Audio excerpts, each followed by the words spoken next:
said, I have to let you know. She said, I went home and I spoke to my husband, and he's done all the bookings and everything. And I said to him, are we going to Venice? And he said, yes, we are going to Venice. I thought you knew. And she said, no, I didn't. So she said, so you were right. My aunt was right. So she said, I didn't even know that. She said, I feel bad now because people think that you were just trying to give me that message and I wasn't accepting it. And I said, well, that's okay. Share it with your friends, but I really don't mind. I can't change what I get from spirit. When I get the message, I pass it on. And whether you can take it or not, or you understand it or it's clear to you. So in those cases, and that's not the first time that's happened, I'm not reading them because they didn't even know themselves. So how it happens, I don't know. I just know I have this wonderful team of guides and helpers that connect and allow this to happen, and I feel very blessed. Now, I got to ask you a question. I'm going to take you back in time. Like, let's pretend we're going into a time machine, and we're going back in time. Now you're back, in school. I don't know in the UK how the schools work on grades, but let's say you're going to like elementary school, and you have these gifts coming in your head. Did you ever share it with friends at the school, and how did they respond to you, talking to them, and how did the teachers respond and the school staff respond when you had all these gifts coming in your head? Well, all I can say is it never helped me with my educational side to cheat on tests or anything like that, which in hindsight would have been absolutely glorious. Imagine having all the answers being given to you. It would be lovely. So I still went through all that of having to learn and things like that. But what I did find was I would say things to people in a profound way. And at that point, I suppose in my younger years, I didn't understand that this was Uncle George in the spirit that was giving the message, because I suppose I was still learning as well. But I would say something to somebody about something that was going on or whatever, and I would get this sort of look, how did you know?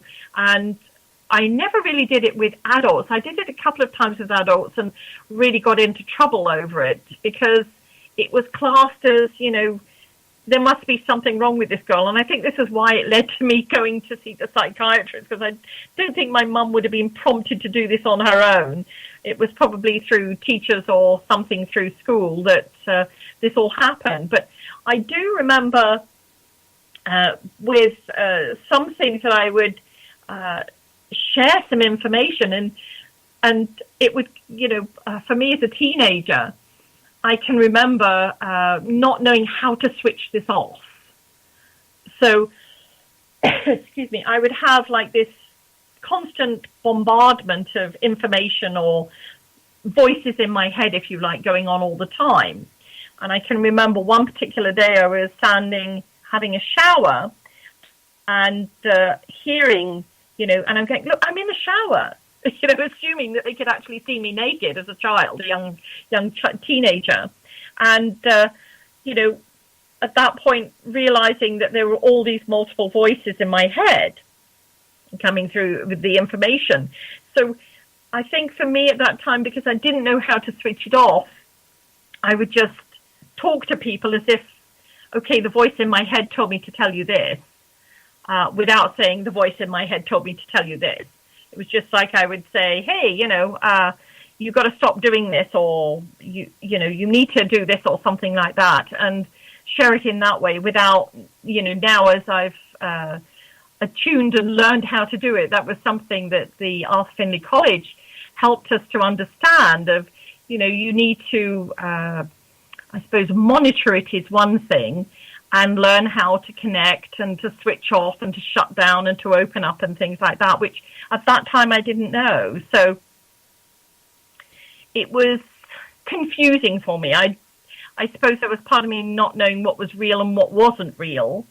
Well, I would just have this conversation. Now, Debbie, the information we're getting, I mean, I'm sure, did you get like information like telling people, no, don't go for that ride in the car today because you could get an accident? I mean, were you getting that type of information? What type of information was being feeded into your brain from these spirits? I mean, was it good information, bad information, on people like loved ones or schoolmates and stuff like that? Well, with schoolmates, sometimes it would be things like, you shouldn't be doing that. And I would just come out with it, almost like an adult would say, you shouldn't do that, and not understand why I was saying it. And of course, that didn't go down well with some people. I'm like, well, how would you know that? Or have you been nosy? And I'm going, no, I was just told that you shouldn't be doing that. And, I can't think of any specific instances going back that far, but it was more of knowing in some cases, and not always the voices in my head, if you like, that I would just get this, we shouldn't go here today, or I'm not going to go with you for this. And it'd be like, why not? And I'm going, because I don't think I should go. And then something would happen. And I'm not talking in a catastrophic way. Usually I think it was spirit just keeping me out of mischief in many cases that other people would get into. I remember going in my latter teenage years, I was going through a phase where I would wake up in the morning having a dream that there was going to be an aeroplane crash or a train crash or something like that. And of course, again, we're going back into the days before internet. So I would be scouring the local newspaper or listening to the news to see if there was anything. And in some cases, I would get snippets of things, but it wasn't exactly as I had dreamt it or had this, the information given to me. So I did go through a phase of going, well, what is the point of having this information if I can't do anything to change it? And again, I think it was part of the process of spirit, I suppose, trying to see what was going to work well with me or what was going to work better with me. But I've, in latter years, found out it wasn't a case of being able to change something or, warn somebody that there's going to be a plane crash or something like that. It was more of helping in spirit form, of helping those to pass over into spirit.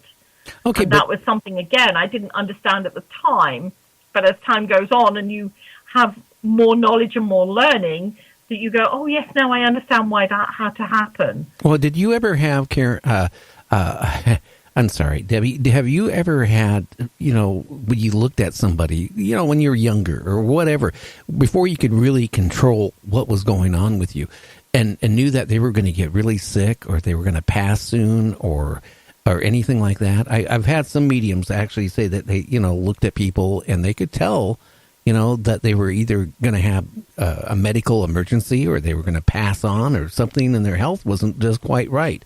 Have you ever ran across that?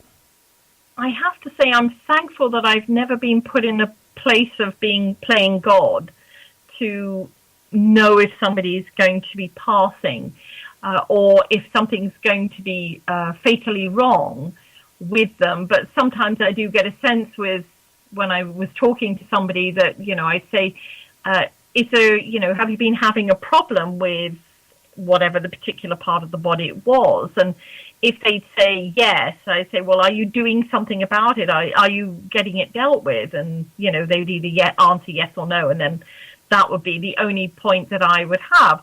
I do remember a colleague when I was working in corporate world, of just knowing that something wasn't right with them. And sadly, they actually went on to commit suicide.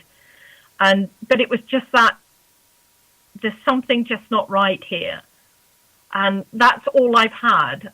I would not want to be, as I say, playing God and saying, I think you're going to die or I feel this person's going to die, because I don't have that,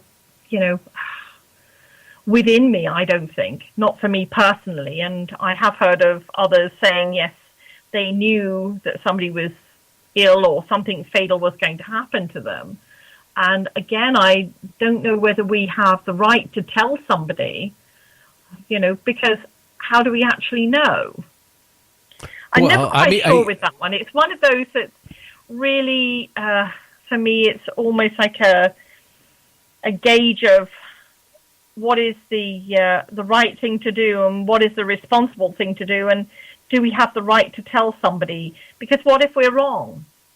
What if I feel that somebody is going to die in a fatal crash or something, and then I say to them, don't go here because I think this is going to happen or whatever, and then it prompts something to happen that does by taking them away from it. I could see that. I mean, you sit there and say, don't go on that plane. So they go on the train, and all of a sudden the train derails, and they end up dead that way. I could see Absolutely. that. But I see a lot talking to, because I have interviewed a lot of mediums the past year.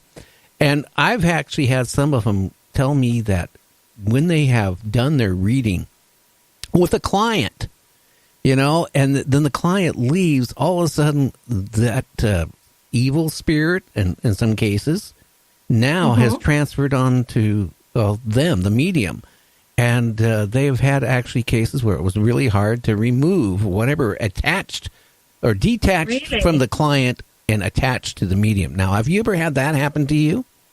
No, I haven't, thankfully, and I put that down to the team that I work with, and I talk with my team. I talk about those in spirit. Like everything in life, we have our own personal responsibility to look after ourselves. And, I always say to people, what concerns me with some people that are doing the work that I am doing, that they're not either protecting themselves, looking after themselves, or assuming this is down to spirit. It's a bit like getting into a car, not putting your seatbelt on, not checking your tires or any of that, and then just herring out into the traffic at 100 clicks per hour or 100 miles per hour, and then assuming that we're going to be safe.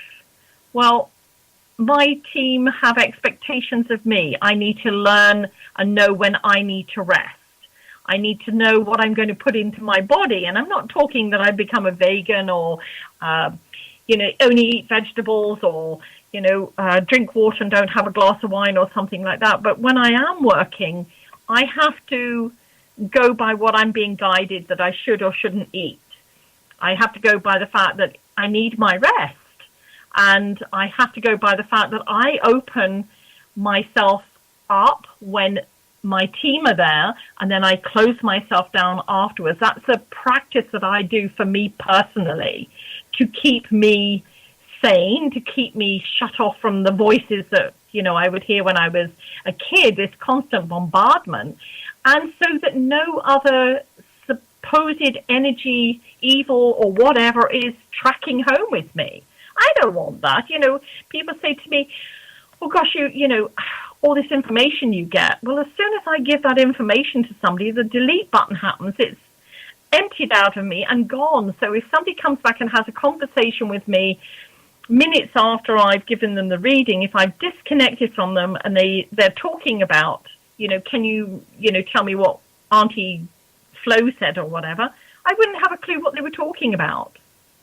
Well, you're lucky, Debbie, that you're able to disconnect, because a lot of the mediums I talk to, that's the issue. They told me that sometimes they're not able to disconnect, and that's where they have problems.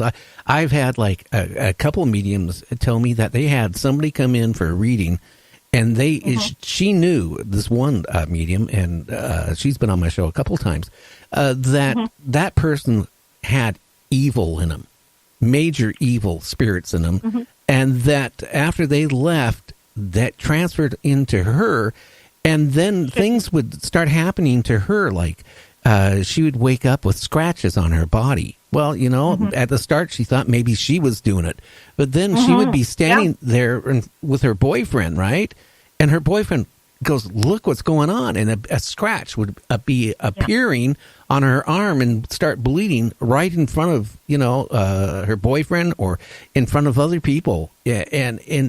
She said it was hard sometimes when they transferred into her to get rid of them. The entity that is got into her. So I mean, whatever you're doing something what a lot of mediums seem to be having problems. Maybe it's because the way you were brought up, the problems you had, when you started finding out your abilities, you were able to control it a lot more than somebody would say.